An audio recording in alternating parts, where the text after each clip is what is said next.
बिस्मिल्लाहिर्रहमानिर्रहीम। Dear students, आज हम शुरू करने जा रहे हैं एक्सरसाइज 1.1 का क्वेश्चन नंबर 2। क्वेश्चन नंबर 2 है, लिखा हुआ है represent the following numbers on number line.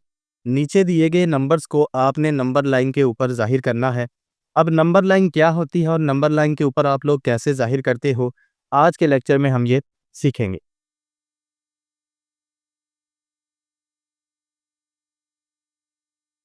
Question number 2 जिसका पार्ट नंबर 1 लिखा हुआ है अंडर रूट 2। सबसे पहले आपको पता होना चाहिए कि नंबर लाइन होती क्या है। आपने अपने स्केल की मदद से एक लाइन ड्रॉ कर लेनी है, जो कि हमेशा कोशिश करें कि लाइन जो है वो इवन नंबर की हो, जिसको दो हिस्सों के पर डिवाइड करना आसान हो। लेट्स सपोज मैं एक 12 सेंटीमीटर की लाइन ले लेता हूँ। 0 से 12 सेंटीमीटर की मैं एक लाइन ले लेता हूँ। 0 से 12 सेंटीमीटर की लाइन मैंने लगा दी। अब 12 को हाफ करना बड़ा ज़्यादा आसान हो जाता है। 12 का हाफ होता है 6, तो इसका मिड जो है वो 6 होगा। नंबर लाइन आप जब भी बनाते हो, आपने एक लाइन लेनी होती है। इवन नंबर्स आप लोगे तो आपके लिए ज़्यादा आसान है, उसको हाफ करना ज़्यादा इजी हो जाएगा। हाफ जो होता है वो हमेशा दरमियानी वर्ड जो होता है वो 0 होता है। राइट साइड जो होती है वो हमेशा आपकी पॉजिटिव होती है। पॉजिटिव नंबर्स,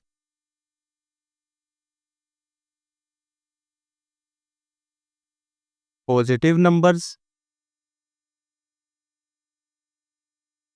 और लेफ्ट साइड जो होती है आपकी हमेशा नेगेटिव नंबर्स की होती है। Left side negative numbers,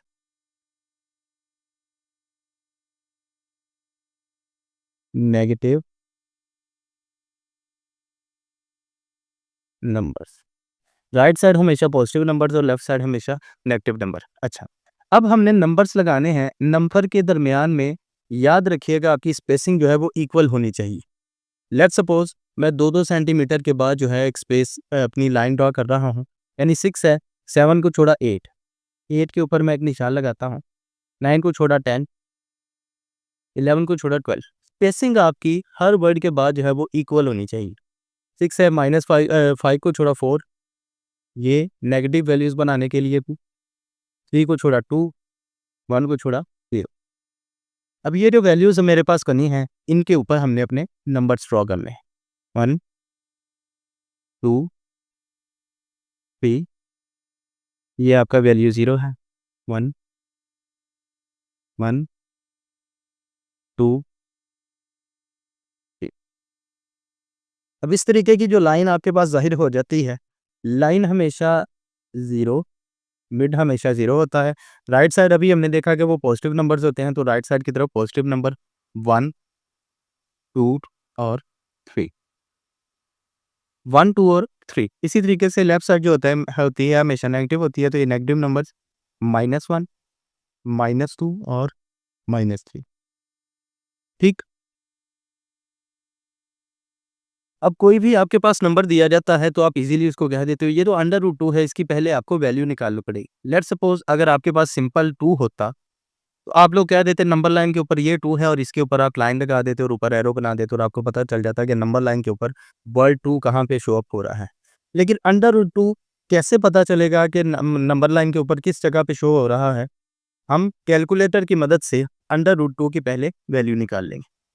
under root 2 is equal to 1.41421। आगे वैल्यूज लिखने की जरूरत नहीं, 3 वैल्यूज तक ही मैं दूर कर देते हैं। 1.414। अब 1.414 कहाँ पर आएगा? एक चीज़ तो हमारे ज़हन में क्लियर हो जाती है कि वो 1 और 2 के दरमियान में आएगा, क्योंकि 1.4 1 और 2 के दरमियान में आता है। लेकिन किस जगह पर आएगा, ये किस तरीके से हमें पता चलेगा? इसके लिए हमें एक हाइपोटेनियस का फार्मूला इस्तेमाल करना पड़ेगा। आपने पढ़ा हुआ है हाइपोटेनियस का square is equal to base square plus perpendicular का स्क्वायर।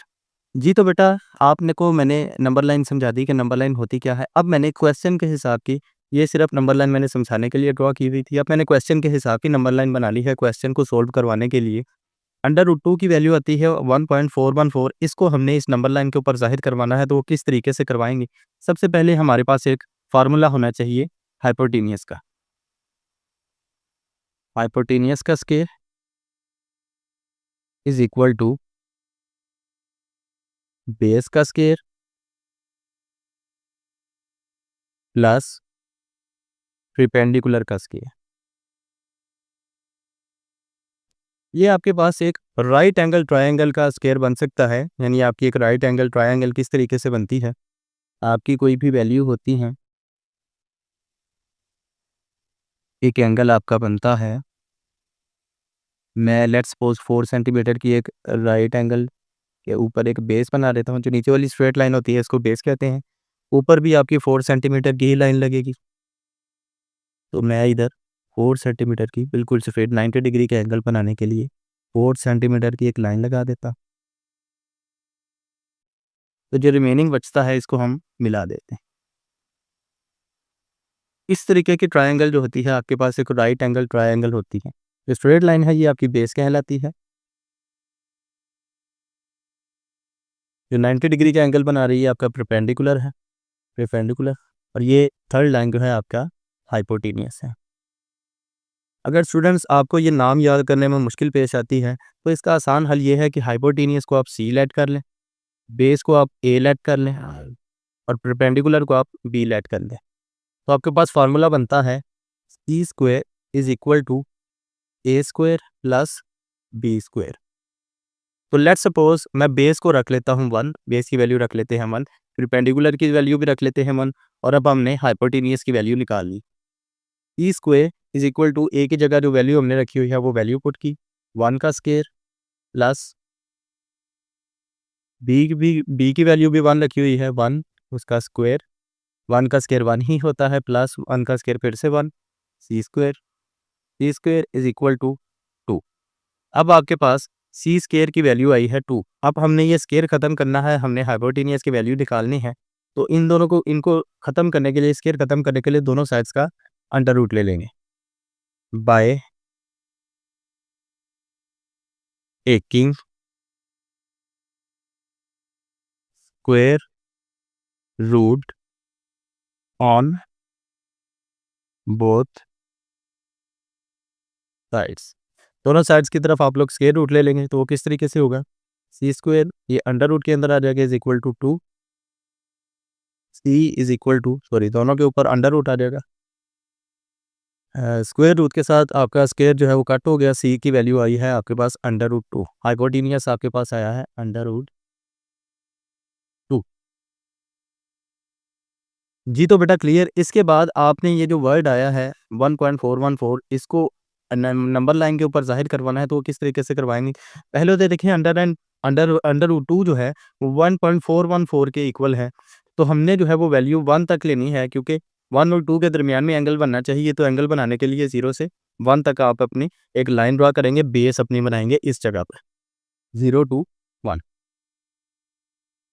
हमने एक लाइन ड्रा कर ली 0 to 1,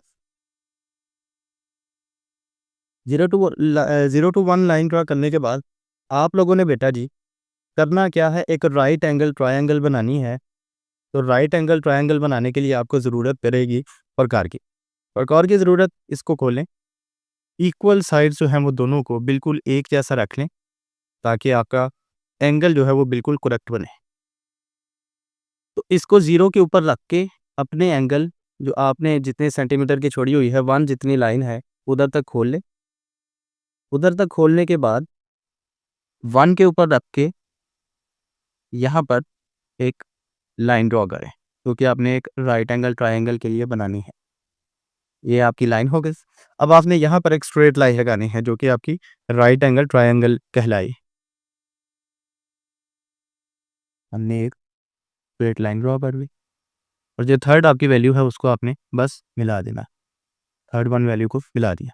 अब देखिए सेम उसी तरीके से जैसे हमने एक राइट एंगल ट्रायंगल बनाई थी वैसा ही एंगल हमारा ऊपर बन चुका हुआ है। ये नीचे वाली वैल्यू आपकी बेस यानी जिसको आपने हमने लेट किया हुआ था ए भी कह सकते हो, साइड वाली आपकी परपेंडिकुलर जो कि बी जो कि आपने 1 1 रखी हुई थी और यहाँ पर आपका हाइपोटेनियस है जहाँ पे एंगल बन रहा है आपका अंडर रूट 2 का। अब इस जगह पर जो है वो तो एंगल बन रहा है अंडर रूट 2 का। हमने एंगल बनाना है 1.414 को ज़ाहिर करवाना है नंबर लाइन के ऊपर कैसे ज़ाहिर होगा। ये जो जगह है ये तो फिलवक़्त अंडर रूट 2 को शो अप करवा रही है। तो 1.414 को नंबर लाइन के ऊपर ज़ाहिर करवाने के लिए 0 से जहाँ पर आपका एंगल बन रहा है उतना जो है ओपन कर लेना है। बिल्कुल उसके इक्वल आना चाहिए, ना उसे छोटा ना उसे बड़ा, बिल्कुल उसके इक्वल है। ठीक है बेटे। जब बिल्कुल उसके इक्वल आ जाए तो इस साइड की तरफ आपने डॉटेड लाइंस ड्रा करनी शुरू कर देनी है।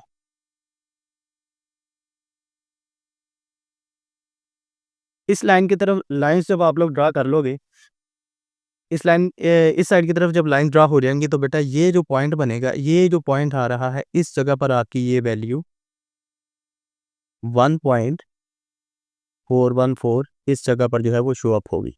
देखें ये 1 और 2 के दरमियान में एंगल आ रहा है। ऑलमोस्ट 1.5 जो है वो यहाँ पर आना था, 1.5 से 1.4 छोटी वैल्यू होती है, 1.4 ऑलमोस्ट यहाँ पर शो अप होगी। तो ये आपका एंगल जो है वो 1.414 अंडर रूट 2 की वैल्यू यहाँ पर शो होगी। क्लियर बेटा? जी, तो स्टूडेंट्स पार्ट नंबर 2 है आपके पास अंडर रूट 3। अंडर रूट 3 इसकी ऑलरेडी मैंने एक नंबर लाइन ड्रा की हुई है और इसका साथ राइट एंगल ट्रायंगल भी बनाया हुआ है। इधर सिंपली जस्ट हम लोग फार्मूला अपना पुट करेंगे। हाइपोटेनियस का स्क्वायर, हाइपोटेनियस का square is equal to base का स्क्वायर प्लस परपेंडिकुलर का स्क्वायर, दोनों का स्क्वायर। हाइपोटेनियस अभी हमने नहीं फाइंड आउट की। लेट्स सपोज बेस को फिर से जो है ए का नाम देकर मैं रख लेता हूँ 1, बी का नाम देके परपेंडिकुलर को रख लेते हैं 1। हाइपोटेनियस को हम लोग वैसे का वैसे ही अभी सिर्फ सी का नाम देखें, इसकी वैल्यू निकालनी है। हाइपोटेनियस हो जाएगा C square is equal to base है आपके पास ए स्क्वायर प्लस परपेंडिकुलर है आपके पास बी स्क्वायर। जी, तो बेटा हमने ए की वैल्यू जो है वो 1 रखी हुई है, ए की जगह पे उसकी वैल्यू पुट की, इसका स्क्वायर प्लस बी की वैल्यू 1 है उसका स्क्वायर, 1 का स्क्वायर 1 ही होता है, plus 1 is equal to 2 C square. फिर से उसी तरीके से जैसे हमने क्वेश्चन पार्ट नंबर 1 के अंदर किया है, by taking square root on both sides. तो दोनों तरफ का आप लोगों ने अंडर रूट ले लेना है, फिर से 2 के ऊपर भी अंडर रूट, ये इसके साथ कट हो गया, सी की वैल्यू रह गई है आपके पास अंडर रूट 2। हाइपोटेनियस फिर से आपके पास आया है अंडर रूट 2। अब आपने ये फिर से एक एंगल बना लेना है। ये फिर से सबसे पहले तो अंडर रूट 3 की वैल्यू निकाल लेनी है। हमने देखना है कि ये कहाँ पर नंबर लाइन के ऊपर शो होगी। अंडर रूट 3 की वैल्यू आती है 1.732। अब 1.732 भी हमें पता है 1 और 2 के दरमियान में ही आना है, मिड में ही आना है, तो हम 0 से 1 तक ही फिर से अपना राइट एंगल ट्रायंगल बनाएंगे। 0 से 2 तक हमने 2 सेंटीमीटर्स की एक लाइन लगाई हुई, मैंने इसको इतना खोल दी। अगला स्टेप आपको पता है कि हमारा प्रकार का होता है, प्रकार ओपन की बिल्कुल एक जैसी, ना छोटी ना बड़ी, ताकि हमारा एंगल जो है वो बिल्कुल क्लियर बन सके। ओपन कर लो, ये थोड़ी सी छोटी हमने बना ली। उसके बाद 0 पे रखकर पॉइंट अपना 1 तक जो है वो ओपन करनी है पेंसिल, ये दोनों पॉइंट्स को मिलाने के बाद 1 के ऊपर आपने एक राइट एंगल ट्रायंगल बनाना है, तो इसके ऊपर एक स्ट्रेट लाइन लगी। स्ट्रेट लाइन लगाने के लिए इसके ऊपर आप एक स्ट्रेट लाइन बना, राइट एंगल ट्रायंगल बन गए, और जो रिमेनिंग बचा है उसको आप लोग मिला दो, उसको मिला दिया। इसको मिलाने के बाद अब ये जो है आपकी बेस थी, बेस जो है वो हमारी 1 के इक्वल थी। बेस ये आपकी हाइपोटेनियस है जिसको आप सॉरी ये परपेंडिकुलर है जिसको आपने 1 रखा हुआ था, और ये हाइपोटेनियस है जहाँ पे आपका अंडर रूट 2 बन रहा है। अब हम फिर से अगर प्रकार अपनी ओपन करें तो फिर से जो है वो पिछले क्वेश्चन की तरह ही क्वेश्चन नंबर 2 के पार्ट नंबर 1 की तरह ही अंडर रूट 2 जो है वो यहाँ पे वैल्यू बनेगी। अगर यहाँ से यहाँ तक ओपन करेंगे तो वो हमने करना क्या है, फार्मूलाज को दोबारा अप्लाई करना है, और फार्मूला को अप्लाई करने के बाद इस बार इस वैल्यू को ये जो हमने लाइन लगाई हुई है इस लाइन को अपनी बेस बनाना है। बेस बनाने के लिए इस लाइन को सबसे पहले आपने अपना स्केल ओपन कर लेना है और देखना है कि ये कितने सेंटीमीटर की लाइन लगी गई है। या अपनी प्रकार ओपन करें। प्रकार ओपन करने के बाद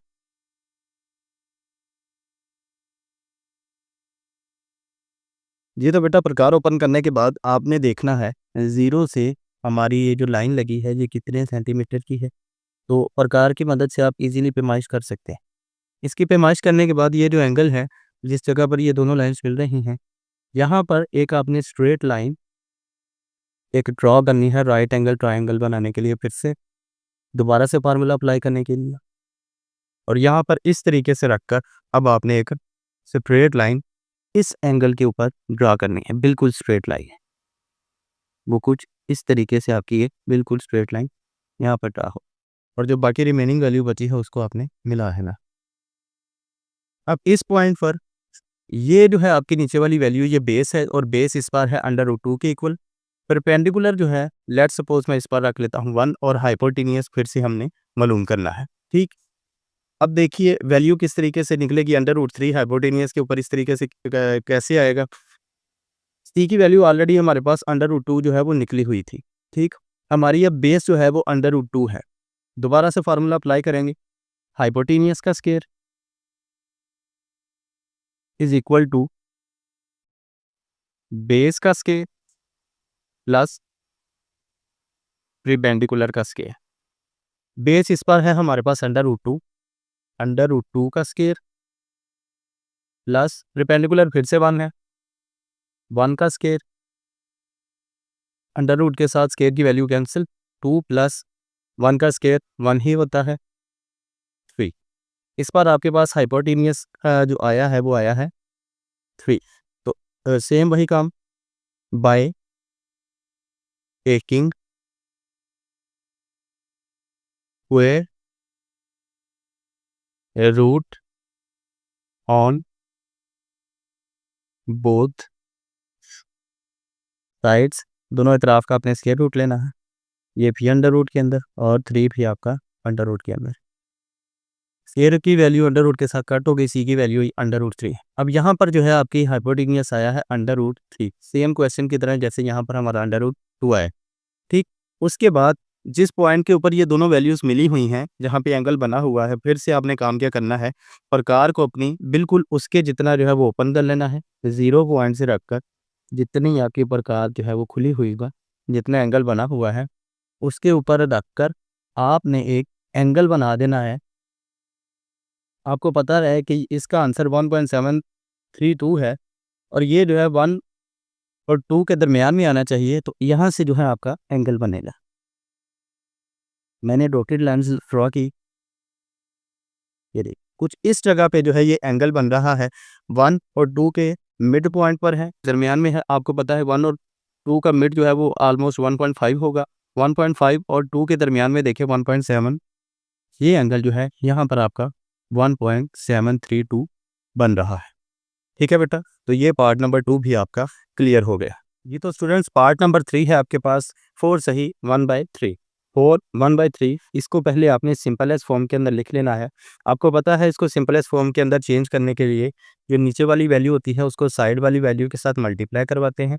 जो आंसर आता है उसको ऊपर वाली वैल्यू में एक प्लस करवा देते हैं, अगर कोई भी वैल्यू लिखी है। सो 4 3 ज़ार 12, 12 में एक प्लस किया तो 13, 13/3।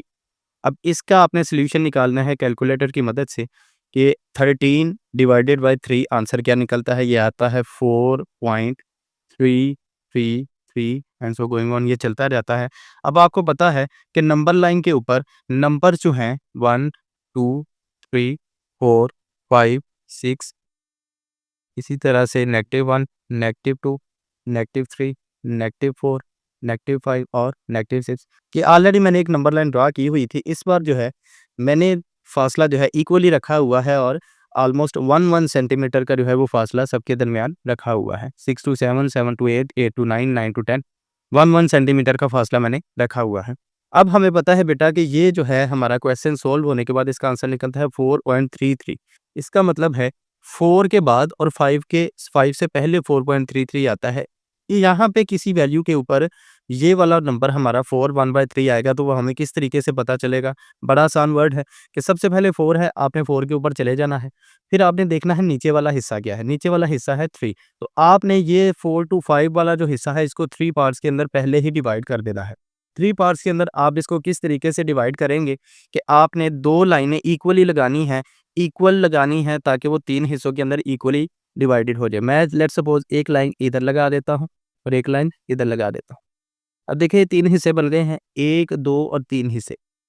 4 के ऊपर आपका बनना था और 3 हिस्से बनाने थे, 1, 2, 3 हिस्से बना दिए और ऊपर वाली जो वैल्यू है, उसके ऊपर अगर 1 है तो पहली लाइन जो हमने ड्रा की थी, उसके ऊपर बस आपने एंगल बना देना है और वहाँ पे ही आपका 4.33 एंगल बनता होगा। ये इतना ईज़ी सा क्वेश्चन है, इसके अंदर फ़ॉर्मूला भी अप्लाई नहीं होना। इस जगह पर जो है बेटे आपका इस जगह पर इस जगह पर 4.333 का एंगल बनता है, ठीक? इसके अंदर फ़ॉर्मूला भी अप्लाई नहीं होना, सिंपल सा काम है। सबसे पहले आपने नीचे वाली वैल्यू को साइड वाली वैल्यू के साथ मल्टीप्लाई करवा दिया, ऊपर वाली में प्लस किया, 13/3 आंसर आ गया। इसका आपने सॉल्यूशन निकाला तो वो होता है 4.333। आपने एक नंबर लाइन बनाई, नंबर लाइन के ऊपर इस बार मैंने जो है ऑलमोस्ट 1 सेंटीमीटर का फासला रखा हुआ था। आपको पता है नंबर जो है उसका आंसर आया 4.33। इसका मतलब इसने 4 और 5 के दरमियान में आना है। इसको अपने क्वेश्चन को मद्देनज़र रखेंगे तो ईज़िली क्वेश्चन सॉल्व हो जाएगा। 4 है तो आपने डायरेक्टली 4 के ऊपर आ जाना है। 4 से उससे अगली वैल्यू जो होगी उनके दरमियान में देखना है। जो नीचे वाली वैल्यू होगी उतने हिस्सों के ऊपर उसको डिवाइड करना है। 3 हिस्सों के ऊपर डिवाइड करना है तो उससे एक कम लाइन लगानी होती है। 2 लाइनें लगाएँगे तो 1, 2, 3 हिस्सों के ऊपर डिवाइड हो गया। उसके बाद ऊपर वाली वैल्यू जो है अगर 2 लिखी होती तो हमने यहाँ पे जो दूसरी लाइन लगानी थी उसके ऊपर निशान लगा देना था। अब 1 लिखा हुआ है, 1 के ऊपर लगा दिया तो इसी जगह पर जो है वो 4.33 का एंगल बनता है। क्लियर बेटा? जी, तो बेटा पार्ट नंबर 4 है आपके पास लिखा हुआ है -2 1/7। इसका आपने पहले इसको सिंपलेस्ट फॉर्म के अंदर चेंज कर लेना है। सिंपलेस्ट फॉर्म के अंदर चेंज करने के लिए नीचे वाली वैल्यू को साइड वाली वैल्यू के साथ मल्टीप्लाई, 7 2 ज़ार 14 और ऊपर वाली में एक प्लस 15 -15/7 इज़ इक्वल टू, जब आप कैलकुलेटर से इसका सॉल्यूशन निकालते हो तो आंसर आता है 2.142 और ये माइनस में आता है। ठीक, अब आंसर हमारा नेगेटिव में आ रहा है, इसका मतलब हमने नेगेटिव साइड की तरफ जाना है और क्वेश्चन के अंदर भी -2 था, तो हमने नंबर लाइन ऑलरेडी हमने एक बनाई हुई है, ड्रा की हुई है। नंबर लाइन इस पर मैंने जो है वो 2 सेंटीमीटर की लाइन लगाई हुई है, गैप दिया हुआ है। अब 1 सेंटीमीटर का गैप दो, 2 सेंटीमीटर का गैप दो, 3 सेंटीमीटर का गैप दो, लेकिन शर्त ये है कि जितना गैप एक वर्ड में देना है, अगले तमाम वर्ड्स में उतना-उतना गैप ही देना पड़ेगा। तो इस पर मैंने 2-2 सेंटीमीटर का गैप दिया हुआ है, ठीक? तो सबसे पहला वर्ड जैसे हमने पिछले क्वेश्चन के अंदर किया था 4 था तो हम डायरेक्टली 4 के ऊपर आ गए थे। तो इस पर -2 है, मैं डायरेक्टली -2 के ऊपर आ जाता। -2 के बाद हमारी वैल्यू जैसे हमने क्वेश्चन नंबर 3 में किया था कि 3 था, हमने 3 हिस्से बनाने थे तो 2 लाइनें लगाई थी। इधर 7 है, 7 हिस्से बनाने हैं तो 6 लाइन्स ड्रा करनी पड़ेंगी और इक्वली 6 लाइन जो है वो ड्रा करनी पड़ेंगी। लेट्स सपोज़ कोशिश करता हूँ मैं इक्वली लाइन्स ड्रा करने की। 1 लाइन, 2, 3, 4, 5 और 6। इक्वली 6 लाइन ड्रा मैंने की हैं। अब हिस्से इसके काउंट कर लें, 1, 2, 3, 4, 5, 6, 7 हिस्से बन गए और सिंपली मैंने जैसे कहा था कि 7 हिस्से बनाने के बाद ये 7 हिस्से बन गए और ऊपर क्या वैल्यू है, फिर से 1 है। तो इधर 1 हमने ये लाइन लगाई हुई है, तो सिंपली आपने जिस लाइन के ऊपर अपना निशान लगा देना है, अपनी लाइन ड्रा कर लेनी है। ये लाइन जो है इसके ऊपर आपने 1 इसके ऊपर लाइन ड्रा कर ली और यही आपका पॉइंट जो है वो -2.142 के इक्वल है। क्लियर बेटा? तो बेटा पार्ट नंबर 5 है आपके पास 5/8, ठीक? अब इसका सॉल्यूशन साइड वाली वैल्यू कोई नहीं है तो सिंपलेस्ट फॉर्म के अंदर इसको कन्वर्ट करेंगे, 5/8। इसका आंसर आ रहा है 0.625। अब ये 0 पॉइंट के अंदर आ रहा है, इसका मतलब हमने 0 से 1 के दरमियान में ही वैल्यू ढूँढनी है। 0.625 कहाँ पे आता है? आपने 8 हिस्सों के अंदर पहले जो है 0 और 1 के दरमियान इसको डिवाइड कर लेना है। डिवाइड करने के लिए 7 लाइनें लगानी पड़ेंगी ताकि वो 8 हिस्सों के अंदर बराबर तक़सीम हो जाए। तो बराबर तक़सीम करने के लिए मैं एक इक्वली 7 लाइनें ड्रॉ करूँगा ताकि वो 8 हिस्सों के अंदर डिवाइड हो जाए। 1 2 3 4 5 6 7 1 2 3 4 5 6 7 और 8 ये 8 हिस्से उसके इक्वली बन चुके हुए हैं, ठीक? तो हमने इसके बाद इसको काउंट करना है 1 2 3 4 5 6 7 और 8 8 हिस्से बन चुके हुए हैं। इसको हमने जो है वो ड्रा करना है, 8 हिस्से मुकम्मल बन गए और ऊपर वाली वैल्यू क्या है इस पर 5 है। तो हमने काउंट करना है 5 वाला हिस्सा हमने हमारा कहाँ पे आ रहा है, लाइन 5 कहाँ पे है, 1 2 3 4 5। ये जो 5 है यानी इस जगह पर हमारा जो है पॉइंट हमारा नंबर जो है 1 2 3 4 5, इस 5 वाले नंबर के ऊपर हमारा नंबर 0.0.6 6 to 5 जो हमारा आंसर निकला था वो इस पॉइंट के ऊपर है, इस जगह पर है। ठीक है बेटा? जी, तो बेटा आपके पास पार्ट नंबर 6 है और क्वेश्चन नंबर 2 का लास्ट पार्ट है ये, लिखा हुआ है 2 3/4। आपने इसको फिर से सिंपलेस्ट फॉर्म के अंदर कन्वर्ट कर लेना है। सिंपलेस्ट फॉर्म के अंदर कन्वर्ट करने के लिए नीचे वाली वैल्यू को साइड वाली वैल्यू के साथ मल्टीप्लाई, 4 2 ज़ार 8 और ऊपर वाली वैल्यू में प्लस करते हैं, यानी 11/4। अब भाई आप इसको कैलकुलेटर की मदद से सॉल्व करोगे, 11 डिवाइडेड बाय 4 आंसर निकलता है 2.75। अब क्वेश्चन बड़ा इजी है, मैंने ऑलरेडी एक नंबर लाइन जो है वो ड्रॉ की हुई है, इस पर भी मैंने 2-2 सेंटीमीटर का फासला रखा हुआ है हर एक में। अब हमने देखना है कि 2 हमने डायरेक्टली अपने वर्ड 2 के ऊपर पहुंच जाना है।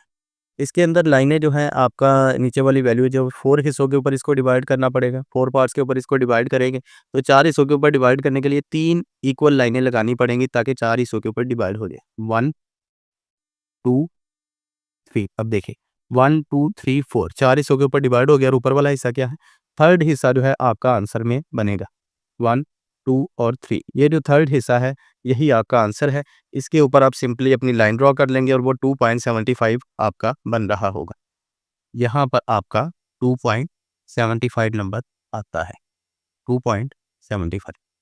तो क्लियर बेटा, हमने question number 2 represent the following numbers और नंबर लाइन के ऊपर इन तमाम नंबर्स को किस तरीके से सॉल्व करना था, हमने 1 बाय 1 ये 6 के 6 पार्ट्स जो है आपके सामने करके दिखा दिए। पहला पार्ट आपके पास √2 उसका सोल्यूशन निकाला, वो एंगल बन रहा था, हाइपोटेन्यूज का फार्मूला, बेस का स्केयर, परपेंडिकुलर का स्केयर, इसका सोल्यूशन निकाला। उसके बाद आपके पास था क्वेश्चन नंबर 2 √3 का आपने निकाला था, उसका एंगल बनाया और ये एंगल बड़ी बाकायदगी और बड़ी एहतियात के साथ बनाना पड़ता है क्योंकि छोटी से छोटी गलती आपका पूरा एंगल जो है वो गलत कर देती है। इसके बाद आपने 3 जो है थर्ड पार्ट, उनके अंदर तो फार्मूला भी यूज़ नहीं था, ना सिर्फ नंबर आपने तलाश करने थे 4 5 और इसी तरीके से हमें पार्ट नंबर 6 को जो है वो सॉल्व किया। इस तरीके से हमारा क्वेश्चन नंबर 2 मुकम्मल क्लियर हो गया था।